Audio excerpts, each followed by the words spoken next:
Susan Galvin. Susan Patricia Galvin was 20 years old in 1967.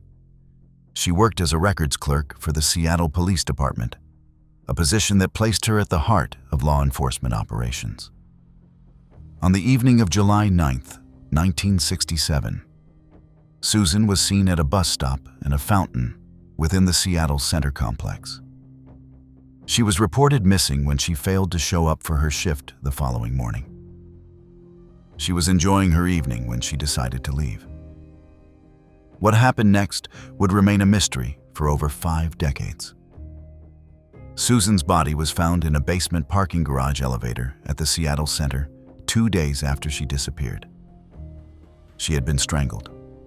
Evidence indicated she had been harmed in other ways as well. The scene suggested someone had encountered her in the garage and attacked her. Investigators collected evidence from Susan's clothing and the scene. They interviewed people who had seen Susan that evening. Despite their efforts, no suspects emerged. The case went cold, joining thousands of other unsolved matters from that era. For Susan's family, particularly her brother Chris Galvin, the lack of answers was devastating. Years turned into decades. The evidence from 1967 sat in storage. In 2002, the Washington State Patrol Crime Lab created a DNA profile from evidence collected from Susan's clothing. They entered it into CODIS, the National DNA Database. No matches appeared. The profile sat waiting for technology to advance, or for the perpetrator to be arrested for another offense and entered into the system. Could a decades-old DNA profile finally lead to answers? In 2018, something changed in the world of cold case investigations. The Golden State Killer case was solved using genetic genealogy. Instead of waiting for a direct match in criminal databases, investigators could now upload DNA profiles to public genealogy websites. These sites would show matches to distant relatives. By building family trees from those relatives, investigators could potentially identify suspects. Seattle Police Department took notice. They decided to try this new technique on Susan Galvin's case. The department submitted Susan's case DNA to Parabon Nano Labs, a company specializing in forensic genetic genealogy. Genealogist C.C. Moore took on the case. She uploaded the DNA profile to GED Match, a public database where people upload their DNA test results to find relatives. The system returned matches to 2 distant cousins. These were people who shared small amounts of DNA with the unknown suspect. Moore began the painstaking work of building a family tree. The process required going back multiple generations to find common ancestors between the 2 distant cousins. Moore traced the family lines back to a couple who had lived in 1828. From there, she worked forward through time, following descendants and mapping out the family structure. Looked for men who would have been the right age in 1967 and who had lived in the Seattle area. The search eventually led to a name: Frank Wypich. Frank Wypich had been 26 years old in 1967. He was married and worked as a security guard. He had previously served in the military. Investigators looked into his background. He had lived in Seattle at the time of Susan's passing. However, there was a significant obstacle.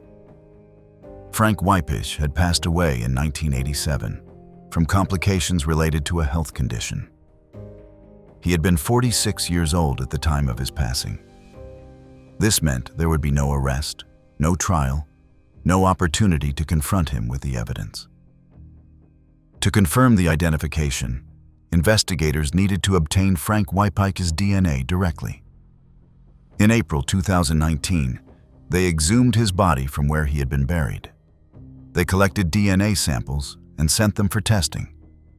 The results came back definitive. The DNA from Frank Wypich matched the DNA from Susan Galvin's case. After 52 years, investigators finally knew who had been responsible for Susan's passing. The resolution was announced in May 2019. Chris Galvin, Susan's brother, expressed relief after all those years of waiting. Detective Rolf Norton, who had worked on the case, emphasized the potential this technique had for solving other cold cases. For Susan's family, knowing who was responsible brought some measure of closure. However, the fact that Weepeich had passed away 32 years earlier meant traditional justice was impossible. Another case would involve a burglary that turned into something far worse. Ann Castle and William Bryan. On August 22, 1993, in the Bethnal Green area of London, England, 74-year-old Ann Castle and her 71-year-old brother William Bryan lived together in their family home. The siblings had shared the residence for many years. On this particular day, someone entered their home with harmful intentions. What began as a burglary would end with 2 lives lost and a case that would remain unsolved for nearly 3 decades. William Bryan was found bound and severely injured. He had been beaten during the incident. Ann Castle was discovered having passed away from asphyxia and heart failure triggered by the physical trauma of the assault. She had been tied up and partially smothered. The scene indicated that someone had broken into the home seeking valuables. When the siblings were discovered or confronted, the situation escalated. Items had been stolen from the residence. The intruder had used force to restrain William and had left both siblings in critical condition. William would later succumb to his injuries as well. Police investigated the burglary and subsequent harm to the Castle-Bryan siblings. They collected evidence from the scene. Among the items examined was a strap from a pair of binoculars. The intruder had used this strap to create a knot, possibly to bind William. DNA was collected from the knot where the perpetrator would have handled it. However, in 1993, DNA databases were not as developed. The profile was stored, but yielded no immediate matches. The case went cold despite investigative efforts. Would advances in DNA testing finally identify who had been in that home? For 29 years, the DNA evidence sat waiting. Technology improved. Databases grew larger. Techniques became more sophisticated. In the early 2020s, investigators decided to revisit the evidence from the Castle-Bryan case. They submitted the DNA for retesting using modern methods. The retesting produced a clearer profile than had been possible in the 1990s. This profile was then compared against updated databases. A match emerged to a man named Danville Neal. Danville Neal had been 36 years old at the time of the burglary in 1993. By the time investigators identified him, he was 65 years old. Unlike many cold case suspects identified through DNA, Neal was still alive. This meant he could be arrested and prosecuted. Police took him into custody and charged him with taking the lives of Ann Castle and William Bryan. The case that had been cold for nearly 3 decades would finally see a courtroom. The trial took place in 2022. The prosecution presented the DNA evidence linking Neal to the binocular strap found at the scene. They presented evidence about the burglary and the harm inflicted on the siblings. They argued that Neal had entered the home to steal, had been confronted or discovered, and had used force that resulted in both deaths. The defense attempted to challenge the DNA evidence and suggested the prosecution could not prove beyond reasonable doubt that Neal had been responsible for what happened to the Castle and Bryan siblings. In November 2022, a jury found Danville Neal guilty of the murder of William Bryan and the manslaughter of Ann Castle, concluding that the shock of the burglary directly caused her fatal heart attack. The distinction between the charges reflected the different circumstances of how each sibling had passed. William had been directly harmed. Ann had passed from shock related to the traumatic events. The verdicts meant Neal would face significant prison time. During sentencing, the judge described Neil's actions as callous. Neil was sentenced to life in prison with a minimum term of 32 years before he could be considered for parole. Throughout the proceedings, Neil denied involvement in what happened to Ann Castle and William Bryan. However, the DNA evidence proved too strong to overcome. The case demonstrated that even when perpetrators are still alive decades after their offenses, DNA evidence can still lead to successful prosecutions. For the Castle and Bryan families, the conviction brought some accountability after nearly 30 years of waiting. The fact that Neil received a life sentence meant he would likely spend the remainder of his life in prison for what he had done during that burglary in 1993. The next case would become the oldest ever solved through genetic genealogy. The 1956 Kalitsky-Bogle murder case. On January 2, 1956, in Great Falls, Montana, 16-year-old Patricia Kalitsky and her 18-year-old boyfriend, Lloyd Dwayne Bogle, were found in a remote area known as a lover's lane. The young couple had been on a date the previous evening. They had been seen leaving a movie theater together. What should have been a pleasant evening ended in tragedy when both were found with fatal injuries. Lloyd Dwayne Bogle's body was discovered first on January 3rd, near his car. Patricia Kalitsky was found the following day, approximately 1 mile from where Bogle had been located. Both had been shot. An autopsy revealed that Patricia had been harmed in other ways before her passing. The crime scene suggested someone had come upon the couple in the remote area. The motive appeared to be opportunistic, connected to the harm done to Patricia. Investigators worked the case extensively in 1956, but found no clear suspects. The case haunted Great Falls for decades. Families of both victims waited for answers that seemed like they would never come. Evidence from the scene had been carefully preserved, including samples collected during Patricia's autopsy. In 2001, forensic scientists retested a sample that had been stored since 1956.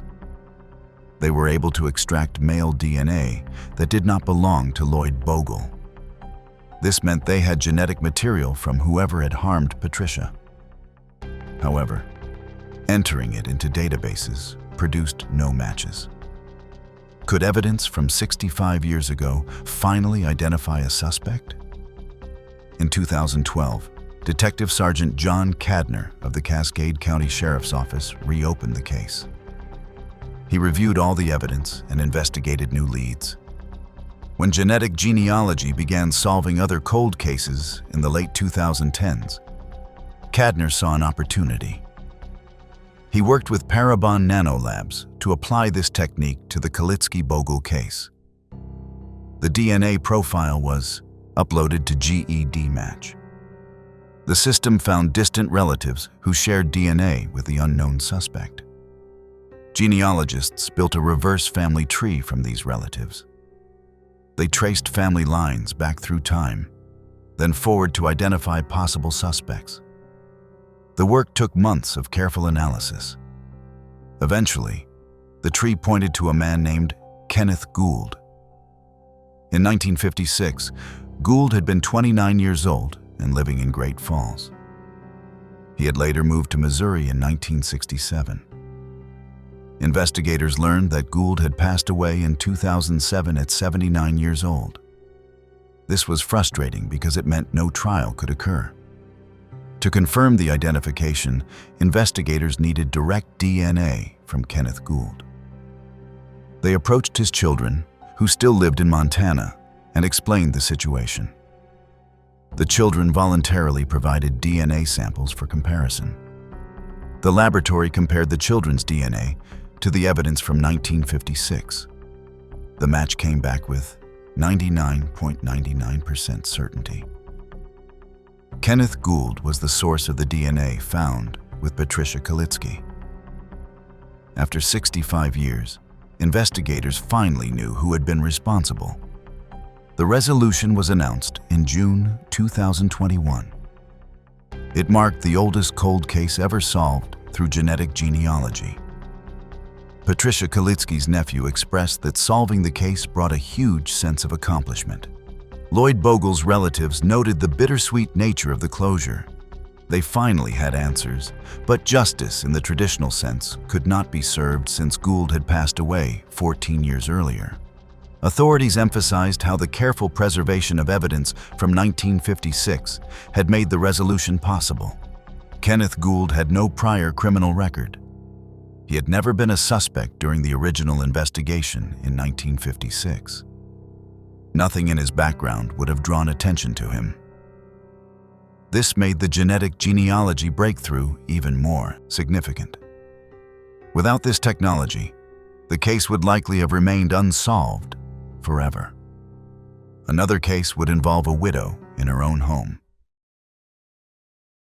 Gwen Vivian Miller.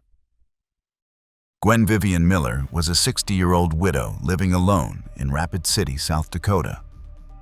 On May 28, 1968, Gwen was found in her home having been harmed and strangled. She had last been seen alive the previous evening. The scene suggested someone had entered her residence with harmful intentions. Evidence indicated she had been targeted in a particularly disturbing manner. The crime appeared to have characteristics of a burglary that escalated. Investigators collected evidence from Gwen's home. They interviewed neighbors and anyone who might have seen suspicious activity in the area. Despite their efforts, no clear suspects emerged. The case went cold. Then, in 1972, disaster struck the investigation. A flood hit Rapid City. Much of the physical evidence from Gwen's case was destroyed in the flooding. It seemed the case would never be solved. Files and exhibits that might have contained crucial clues were lost. Only certain samples that had been stored separately survived. For 51 years, the case remained unsolved. Gwen's family members, including her niece, continued to hope for answers. By 2018, Detective Wayne Keefe decided to take another look at what little evidence remained. He found samples that had survived the 1972 flood. These samples contained DNA that could potentially be tested using modern methods. Detective Keefe sent the evidence to forensic genealogist Colleen Fitzpatrick at Identifinders International. Could evidence that survived a flood solve a 50-year-old case? Fitzpatrick extracted a DNA profile from the surviving samples. She uploaded this profile to public genealogy databases. The system returned matches to distant relatives of whoever had left the DNA in Gwen's home. Fitzpatrick began building family trees from these matches. She worked backwards through generations to find common ancestors. Then she worked forward, tracking descendants and looking for men who would have been in Rapid City in 1968 and who fit the age profile. The genealogical work eventually pointed to a man named Eugene Carroll Field. In 1968, Field had been 41 years old. He had lived in the Rapid City area. Background research showed he had no known connection to Gwen Miller. He appeared to have been a stranger to her. This supported the theory that the attack had been opportunistic rather than targeted based on a personal relationship. However, there was again the familiar obstacle with cold cases. Eugene Carroll Field had passed away in 2009, 10 years before the identification. The resolution was announced in June 2019. After 51 years, Gwen Miller's family finally knew who had been responsible for her passing. Her niece expressed gratitude to the police for never giving up on the case. She described the resolution as miraculous, given how much time had passed and how much evidence had been lost in the flood. The fact that any usable DNA had survived at all was fortunate. Without those preserved samples, the case could never have been solved. Another case would reveal multiple suspects decades later. Nicole Smith. On June 7, 1995, 14-year-old Nicole Smith was walking to school in Atlanta, Georgia, when she was attacked. She had left her home that morning like any other school day. What happened to her would devastate her family and community. Nicole was harmed and shot. Her body was found later that day. The attack appeared to have been opportunistic, with the perpetrator targeting her while she was alone and vulnerable during her walk to school. Atlanta police investigated the case thoroughly. They collected DNA evidence from the scene. They interviewed potential witnesses and canvassed the neighborhood where Nicole had been attacked. Despite these efforts, no suspect was identified in 1995. The case went cold. Nicole's mother and family were left without answers about who had taken her life. For 26 years, they would wait and hope that someday the case might be solved. In the years following Nicole's passing, DNA technology improved. Databases grew larger. In 2004, there was another incident in East Point, Georgia. DNA evidence was collected from this case as well. When forensic analysts compared DNA profiles from various cases, they noticed something significant. The DNA from the 2004 East Point case matched the DNA from Nicole Smith's case in 1995. This meant the same person had been responsible for both incidents. However, identifying who that person was remained elusive. Could connecting two cases finally lead to the perpetrator's identity? By the early 2020s, genetic genealogy had become a powerful tool for solving cold cases. Atlanta investigators decided to apply this technique to the connected DNA profile from both the 1995 and 2004 cases. They worked with forensic genealogists who uploaded the profile to public genealogy databases. The databases returned matches to distant relatives. Genealogists built family trees from these matches, working to identify who might be the source of the DNA. The genealogical investigation led to a man named Kelvin Denard Arnold. In 1995, Arnold had been 23 years old. He had been living in the Atlanta area. The timeline and location matched. However, there was a complication. When investigators attempted to locate Arnold to confirm the DNA match and make an arrest, they discovered he had recently passed away. Kelvin Denard. Arnold died in July 2021, just 6 months before investigators confirmed the DNA match that linked him to the deaths of Nicole Smith and the 2004 East Point victim. The resolution was announced in January 2022. Nicole Smith's mother expressed profound relief at finally knowing who had been responsible for her daughter's passing. After 26 years of wondering and waiting, she finally had a name. The fact that Arnold had also been connected to the 2004 case raised questions about whether there might have been other victims. However, with Arnold deceased, these questions could not be fully investigated. The timing of Arnold's passing was particularly frustrating for investigators. If the genealogical work had been completed just a few months earlier, Arnold could have been arrested and prosecuted. He could have been questioned about both cases and any other potential incidents. Instead, his passing meant the case was solved in terms of identification, but could never see a courtroom. For Nicole's family, knowing the perpetrator's identity provided some closure, even without a trial. The next case would involve a student whose life was taken far too soon. Pamela Lynn Conyers. Pamela Lynn Conyers was 16 years old in October 1970. On October 16, 1970, Pamela left a shopping mall in Anne Arundel County, Maryland. She had been shopping that afternoon, like many teenagers do. However, Pamela never made it home. Her family became concerned when she did not return. Days later, her body was discovered near her abandoned car. She had been strangled. Evidence indicated she had been harmed in other ways as well. The investigation in 1970 followed standard procedures for that era. Police collected evidence from the scene and from Pamela's car. They interviewed people who had been at the shopping mall. They looked for witnesses who might have seen Pamela leave or noticed anything suspicious. Despite these efforts, no suspect emerged. The case went cold. For Pamela's family, the lack of answers was agonizing. They knew what had happened to their daughter, but not who had been responsible. Decades passed. DNA from the scene had been preserved and profiled when the technology became available.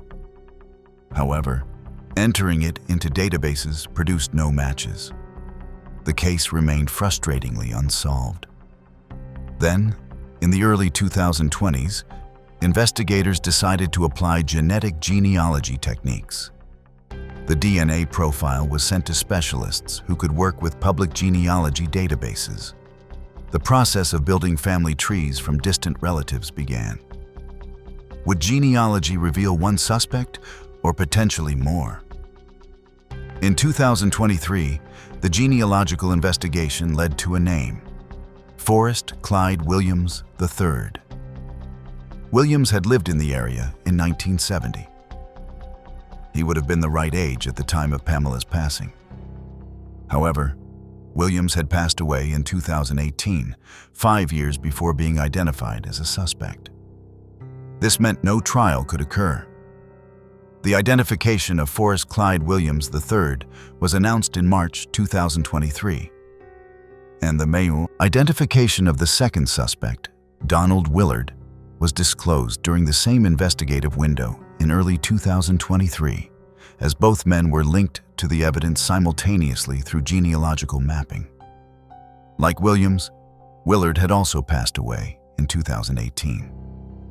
The identification of two suspects suggested that Pamela's case might have involved multiple perpetrators working together. This added complexity to understanding exactly what had happened that October day in 1970. The revelation of two suspects raised several questions. Had Williams and Willard known each other? Had they planned the attack together, or had one encountered Pamela first and then involved the other? Without the ability to question either man, investigators could only speculate based on the evidence. The DNA evidence definitively placed both men at the scene or in contact with Pamela. But the specific details of how events unfolded remained somewhat unclear. You've made it this far and enjoy deep dives into the most shocking criminal cases. Hit that subscribe button and don't forget to press the bell icon. Another case would involve a university student whose dreams ended too soon. Pamela Milam. Pamela Milam was a 19-year-old student at Indiana State University in Terre Haute. On September 16, 1972, Pamela was taken and harmed. Her body was found in the trunk of her own car. She had been bound and suffocated. The attack appeared to have been motivated by harmful intentions. Evidence was collected from the bindings used to restrain her. However, in 1972, DNA technology did not exist to analyze this evidence. The case went cold for 47 years. Pamela's family, particularly her sister, continued to hope for answers. The evidence from the bindings had been preserved. As DNA technology developed, investigators kept the case in mind as one that might benefit from new techniques. In the late 2010s, genetic genealogy began solving other cold cases. Terre Haute investigators decided to apply this approach to Pamela's case. Could bindings from 47 years ago still hold the key? DNA was extracted from the bindings and a profile was created. This profile was sent to genetic genealogy specialists who uploaded it to public databases. The genealogical investigation led to a man named Jeffrey Lynn Hand. In 1972, Hand had been 23 years old. Background investigation revealed disturbing information. Hand had a history of targeting people. He had been connected to another incident involving a person who had been hitchhiking. Hand appeared to have been a repeat offender. However, Jeffrey Lynn Hand would never face trial for what happened to Pamela Milam. In 1978, 6 years after Pamela's passing, Hand was actually killed in a shootout with a person he attempted to kidnap in January 1978, a crime that occurred while he was out on bond for a different kidnapping. He had been killed during this incident at a young age. This meant that while investigators had solved who was responsible for Pamela's case, no prosecution could occur. The resolution was announced in May 2019. Pamela's sister expressed that while it brought closure to finally know who had been responsible, the fact that Hand had passed away decades earlier was frustrating. There would be no trial, no opportunity to hear what had happened or why. The case raised questions about whether Hand might have been responsible for other unsolved incidents. His pattern of behavior and the fact that he had continued offending after Pamela's case suggested he might have harmed others. However, with his passing in 1978, these questions could never be fully answered. For Pamela Milam's family, the identification of Hand provided some measure of peace. They finally knew the name of who had taken Pamela from them, even though formal justice was impossible. The next case would involve a young person walking to school. Kelly Ann Prosser. On September 20th, 1982, in Columbus, Ohio, a young person was taken while walking to school. The individual had left home that morning for what should have been a normal school day. However, someone intercepted the walk. The person was taken, harmed, beaten, and strangled. The body was found later. The attack appeared to have been motivated by harmful intentions toward a vulnerable person. Columbus police investigated thoroughly. They collected DNA evidence from the scene. They interviewed potential witnesses and canvassed the neighborhood. Despite extensive efforts, no suspect was identified in 1982. The case went cold. The family was left devastated and without answers. For 38 years, they would wait and hope for resolution. The DNA evidence sat in storage as technology advanced and databases grew. In the late 2010s, a True Offense podcast covered the case. This renewed public interest. Tips began coming in. Additionally, investigators decided to apply genetic genealogy techniques to the preserved DNA evidence. The profile was sent to specialists who worked with public genealogy databases. Using advanced forensic genealogy, investigators identified Harold Warren Jarrell as the suspect. A man who had been convicted in 1977 of kidnapping an 8-year-old girl in a case remarkably similar to the Prosser abduction. Could a podcast and DNA together solve a 38-year-old case? Harold Warren Jarrell had been 33 years old in 1982. Background investigation revealed disturbing information. Jarrell had been previously arrested for a similar incident involving another young person. He had been released from custody just months before the incident involving Kelly Ann Prosser occurred. This pattern suggested Jarrell posed an ongoing danger.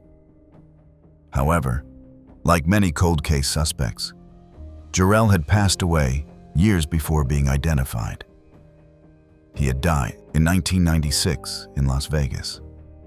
This was 24 years before the genealogical work identified him. The resolution was announced in June 2020. The mother of the victim expressed that a weight had been lifted. After 38 years of not knowing, she finally had a name. The identification of Jarrell as the perpetrator raised serious questions about the justice system. He had been arrested for a similar offense before the Prosser case. He had been released and then committed the offense against Prosser shortly after. Had he remained in custody, the tragedy might have been prevented. These questions about missed opportunities to prevent harm added another layer of pain for the family. The role of the podcast in renewing interest demonstrated how public engagement can help cold cases. New tips combined with genetic genealogy created the breakthrough. For the Prosser family, knowing Jarrell had passed away in 1996 meant he had lived 14 and more years after taking Kellyanne. While they could not see him prosecuted, the identification provided closure and confirmed they had not been forgotten by investigators. Another case would involve someone leaving a party. Tracy Hammerberg. Tracy Lynn Hammerberg was 18 years old in December 1984. On December 15, 1984, Tracy left a party near Grafton, Wisconsin. She had been enjoying time with friends. When she left the party, she expected to make it home safely. However, someone intercepted her. Tracy was harmed and strangled. Her body was found the next day. Evidence indicated the attack had been motivated by harmful intentions. The case shocked the Grafton community. Police collected DNA evidence from the scene. They interviewed everyone who had been at the party. They looked for anyone who might have seen Tracy leave or noticed suspicious activity. Despite these efforts, no suspect emerged in 1984. The case went cold. For Tracy's family, particularly her sister, the lack of answers was agonizing. They knew what had happened to Tracy, but not who had been responsible. For 35 years, the family waited. In 2019, Wisconsin investigators applied genetic genealogy to Tracy's case. The DNA profile was uploaded to public databases. Genealogists began building family trees from distant relative matches. The investigation led to a man named Philip J. Cross. In 1984, Cross had been 21 years old. He had worked in the Grafton area and had a history that included a conviction for forgery. Background checks revealed he had struggled with substances. Would evidence from the scene match a local worker? Investigators discovered that Cross had worked a second shift in the area, which would have placed him near where Tracy was found around the time she left the party. Evidence from the scene included materials that matched items Cross would have had access to. The DNA evidence confirmed Cross as the source.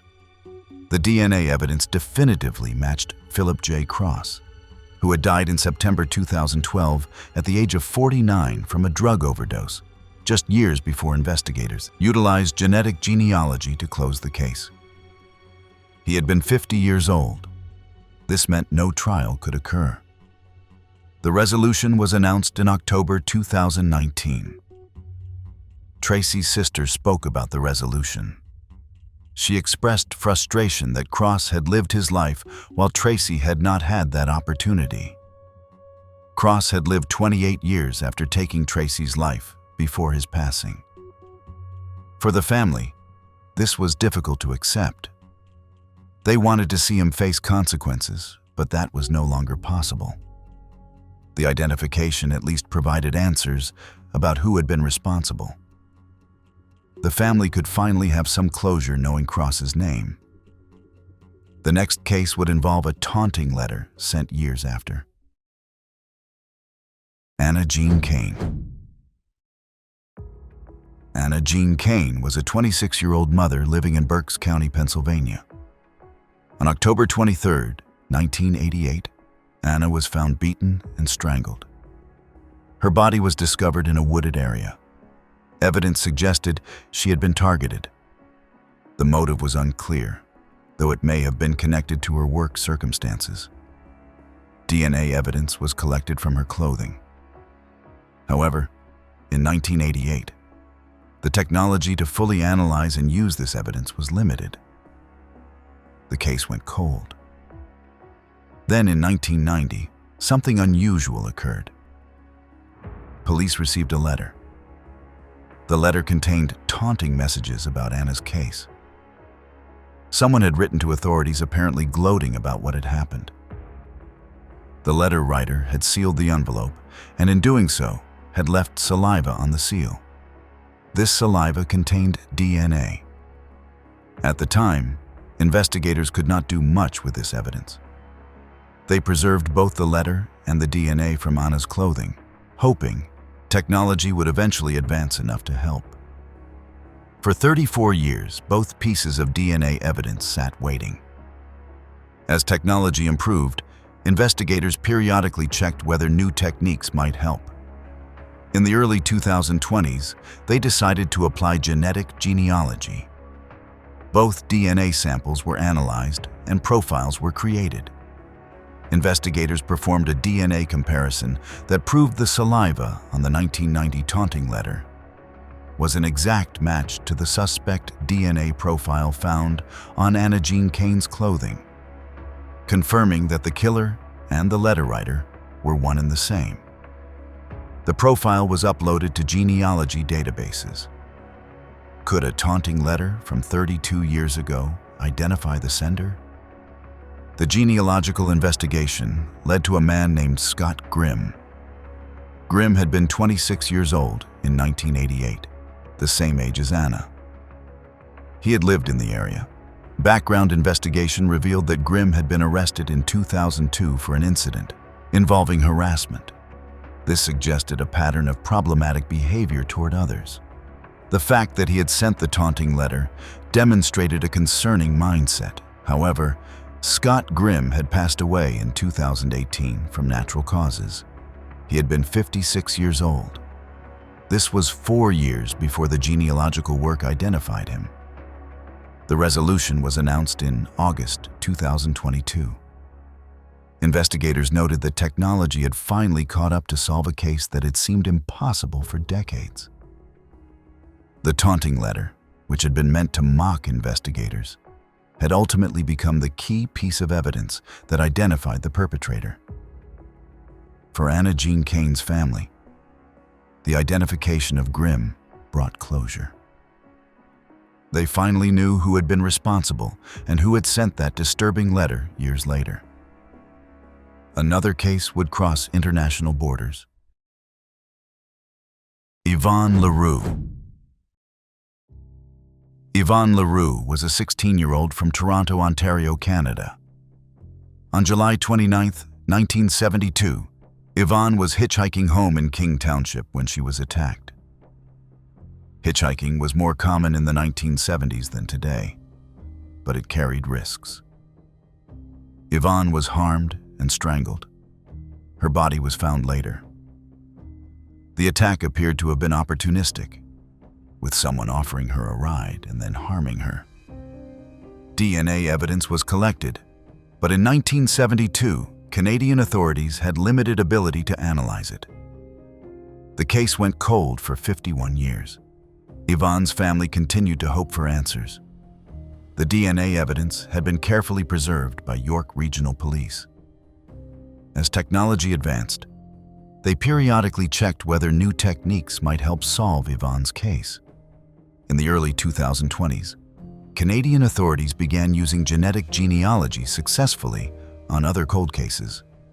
York Regional Police decided to apply this approach to Yvonne's case. The DNA profile was sent to genetic genealogy specialists. They uploaded it to public databases and began building family trees from distant relatives. The investigation eventually identified Bruce Charles Cantillon. In 1972, Cantillon had been 26 years old. Background investigation revealed concerning information. Cantillon had a record that included incidents of harmful behavior toward others, particularly directed at females. This pattern suggested he posed a danger. Could genealogy solve a 51-year-old Canadian case? However, investigators discovered that Bruce Cantillon would never face trial. Investigators discovered that Bruce Charles Cantillon had died in 1974, and the identification was confirmed using DNA from his biological daughter, which provided a high-confidence match through genetic genealogy. He had been 28 years old at the time. This meant that even if investigators in the 1970s had identified him as a suspect, they would have had limited time to make an arrest before his passing. The resolution was announced in November 2023. York Regional Police described what happened to Yvonne as particularly disturbing. For Yvonne LaRue's family, the identification of Cantillon brought mixed emotions.